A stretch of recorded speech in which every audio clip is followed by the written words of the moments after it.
Bonjour les amis, ici DC Film Comics Gaming, bienvenue pour cette nouvelle vidéo. Et aujourd'hui mes amis, on se retrouve pour mon flop de film de 2019. Générique.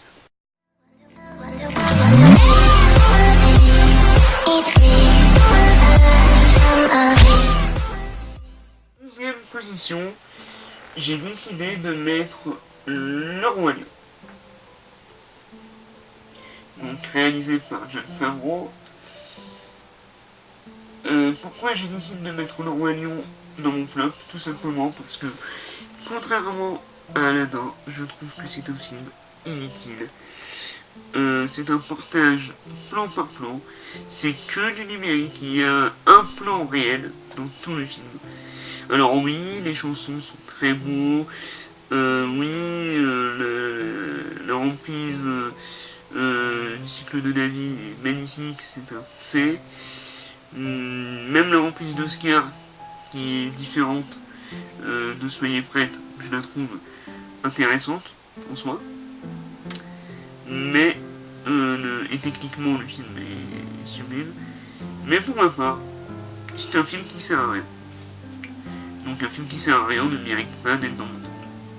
Voilà. Je vais pas vous en dire plus, parce que tout le monde vous en a déjà dit des tonnes sur Le Roi Lion. Donc, voilà.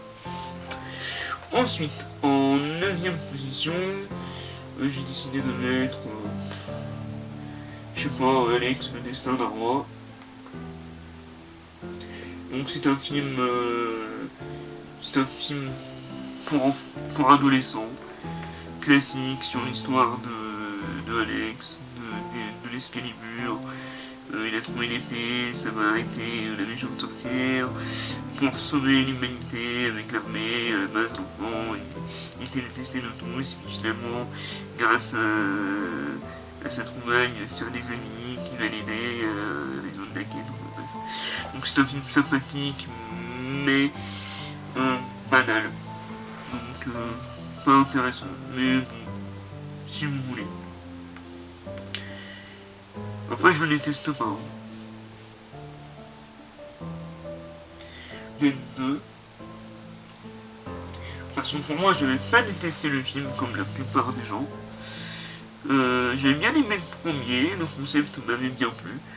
Bon là, totalement l'horreur, et c'est pour cette raison qu'il se retrouve dans mon top. Enfin dans mon flop. C'était un film vraiment purement comédie. Mais vraiment, c'était ahurissant. Pareil, c'est un film pas intéressant. Bon, après on s'ennuie pas, hein. C'est drôle. Mais à la base on s'attendait à voir un film d'horreur. L'actrice toujours aussi belle à regarder. Donc ça, à la rigueur, oui, c'est un argument. S'entend Scary Story? Non, Scary Story. Ouais, Scary Story. Donc, encore un film d'horreur dans mon flop. Mais que se passe-t-il? Qu'est-ce qui s'est passé cette année? Il y en a eu beaucoup des films d'horreur. Il y en a eu beaucoup. Mais, à part quelques-uns que j'ai cités dans mon top, il y en a très peu qui sortent du lot. Et pourtant, celui-là avait du potentiel. Film à sketch, film à court métrage, film à scène, appelez ça comme vous voulez. Il y avait des séquences intéressantes, mais déjà, je l'ai vu dans une séance catastrophique. Bon, en même temps, je l'ai vu tard, faute à moi. Mais, mine de rien, que c'était catastrophique. L'ambiance dans la salle, bon, avec les jeunes, le soir, une meuf derrière moi qui arrêtait pas de parler, qui faisait chez quelqu'un, enfin bref, c'était l'horreur. Et le film en soi n'est pas mauvais, il avait du potentiel. Le fait que le livre se construit, que la narration, les scènes surcoulées. Mais bon, il m'a pas fait plus flipper que ça. Et à part le début, à la rigueur, ouais, les premières 20 minutes sont intéressantes. Mais le reste...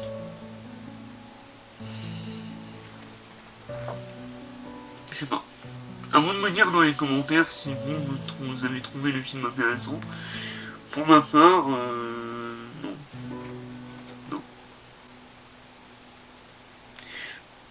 D'ailleurs, j'ai un autre film d'horreur qui est sorti cette année, je peux en citer même deux autres. J'ai préféré par exemple le remake de Chucky, Cheats Play. Bon d'accord, c'était un mauvais Chucky, mais c'est un très bon film d'horreur. Avec plein d'inventivité, le côté wifi, le côté connecté.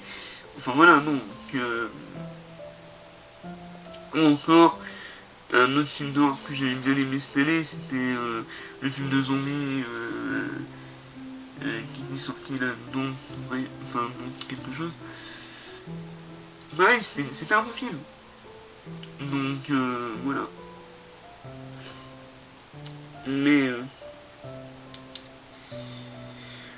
Mais sur celui-là, par contre, je suis désolé, Scary Story. Non. Sans froid.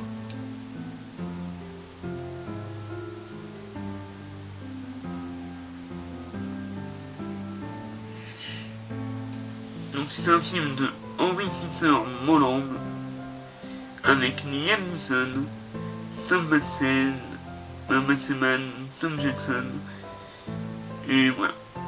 Alors, à la base, ce film, je m'attendais à un Tekken, enfin, pas un Tekken dans la neige, mais pas loin, puisque étant donné que c'est Liam Neeson, et Liam Neeson, on veut le voir dans les films d'action, on veut le voir dans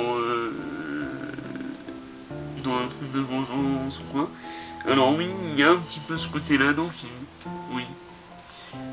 Mais pareil, les 20 premières minutes. Après, ça part totalement dans une autre histoire, une comédie. Bon, le découpage en soi respecte le film original que je n'ai pas encore vu. Mais le film en lui-même, aujourd'hui, je trouve que ça passe pas. Donc, c'est dommage.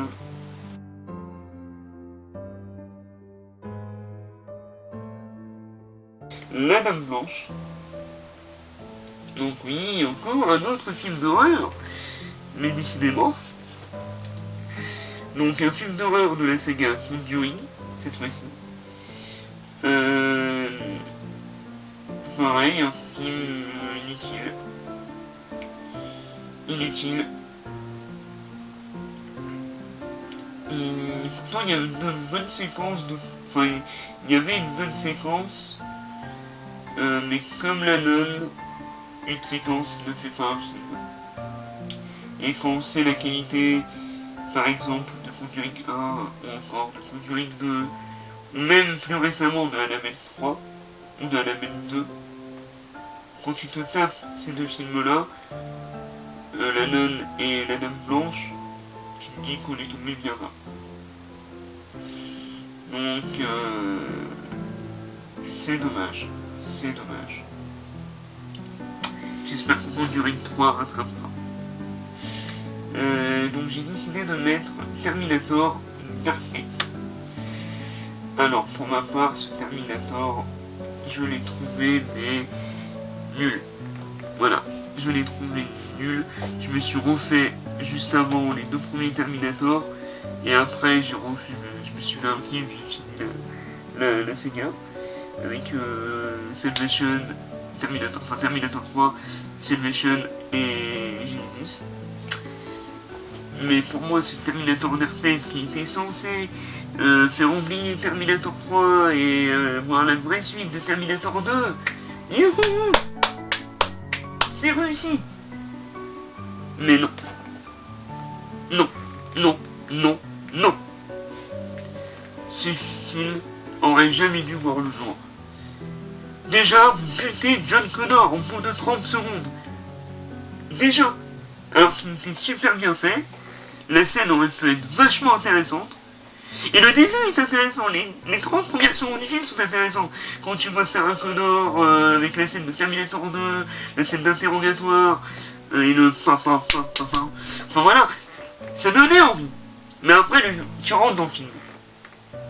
Et non. Tu vois un Terminator qui arrive à l'effigie de Schwarzenegger et qui bute John Connor. Super. 2 films pour rien. Bravo. Bravo les gars, sur ce coup-là, vous avez été très très fort. Enfin bref. Ensuite, je vais pas m'éterniser longtemps sur Dark Fate. Après, il y a de bonnes séquences dans Dark Fate. Il y a de bonnes séquences d'action. Mais bon, c'est du déjà vu.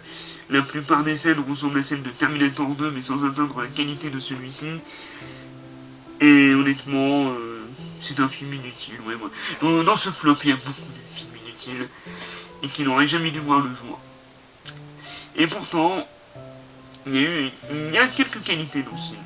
Notamment le personnage de Grace, si je crois qu'elle s'appelle comme ça, qui est super intéressante, super bien développée, et encore, elle aurait mérité plus de développement. En revanche, l'héroïne mexicaine qui est censée reprendre les rênes de John Connor, aucun charisme, la meuf. Voilà.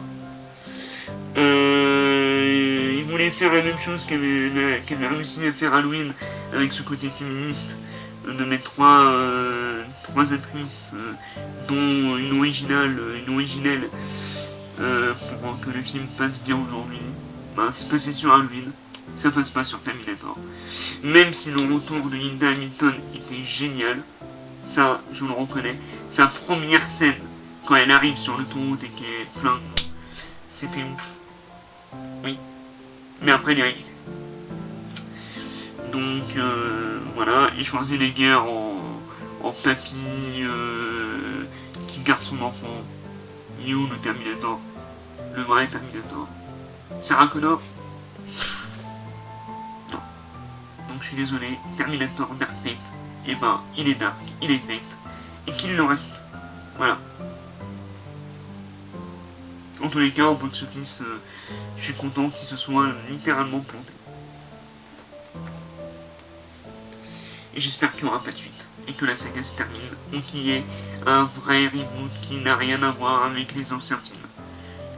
Comme l'avait proposé Terminator Salvation. Il y avait des liens avec les anciens films, mais c'était totalement un autre univers. Et j'aurais voulu avoir des suites dessus. Ensuite, Men in Black. Men in Black. Parlons de ce Men in Black.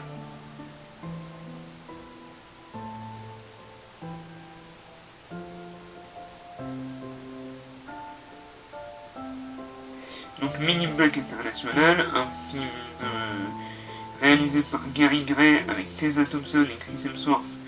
Et encore une fois, Liam Neeson, qui se retrouve encore une fois dans mon flop. Oui. Donc les Men in Black doivent sauver la Terre de la vermine de l'univers dans une nouvelle aventure. Ils s'attaquent à la menace la plus importante qu'ils aient rencontrée à ce jour. Une taupe au sein de l'organisation Men in Black. Ouais, super scénario, mérite l'Oscar. Mais non, ce film est nul. Les effets spéciaux sont ratés. On se fait chier. Chris Hemsworth, on a l'impression de voir un Thor Ragnarok, mais en 1000 fois moins bien. Et pour moi, Men in Black, ça reste Tommy Lee Jones et Will Smith. Donc apparemment, ils sont censés revenir pour la suite de ce Men in Black. Donc tant mieux, qu'ils reviennent. Mais ce Men in Black là, non, et je redis non. Merde! C'est une merde! Une bouse! Merde à la fin! Voilà! J'ai dit merde! Men in Black international de mon cul! Excusez-moi.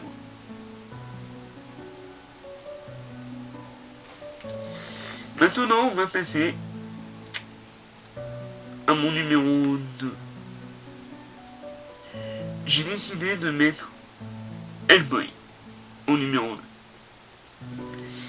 2. Et Hellboy, mon dieu, ce film, c'est un ratage. Alors oui, j'ai pas détesté le film. Je vais vous dire pourquoi. Je le mets dans mon flop, oui. Mais je vais vous dire pourquoi j'ai pas détesté le film. Alors attendez. Hellboy, je vais déjà vous dire le réalisateur, nanana.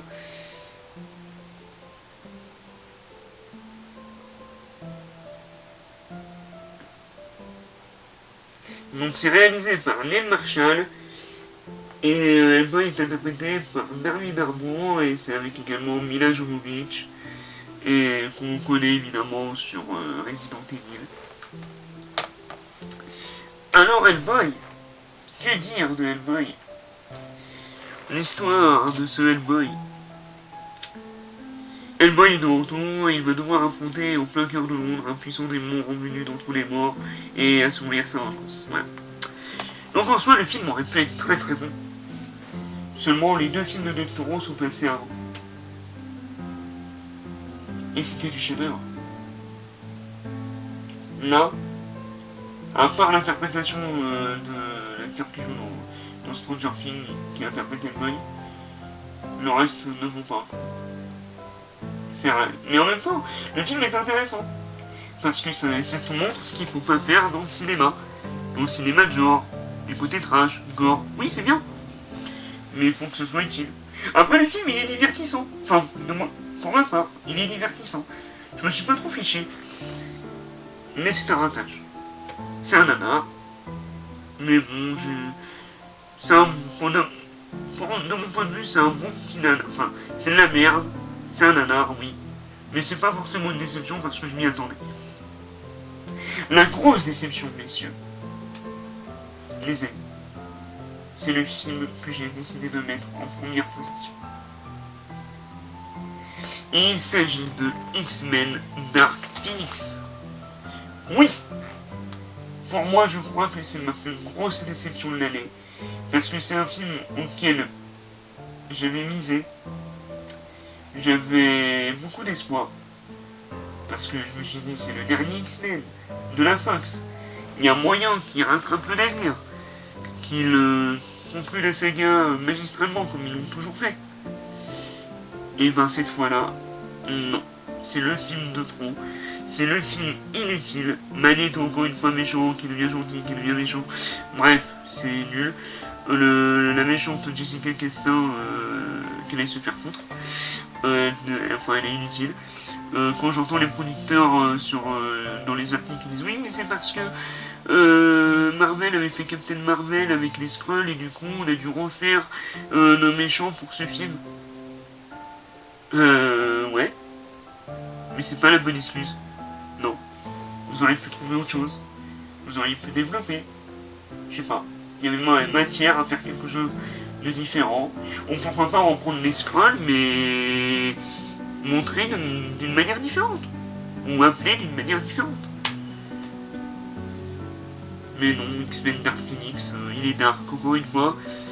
Il n'est pas Phoenix, non. Il ne renaît pas de ses cendres, il est mort, le film. Le film est mort. Alors, il y a quelques scènes sympas, genre la scène de fin avec Xavier et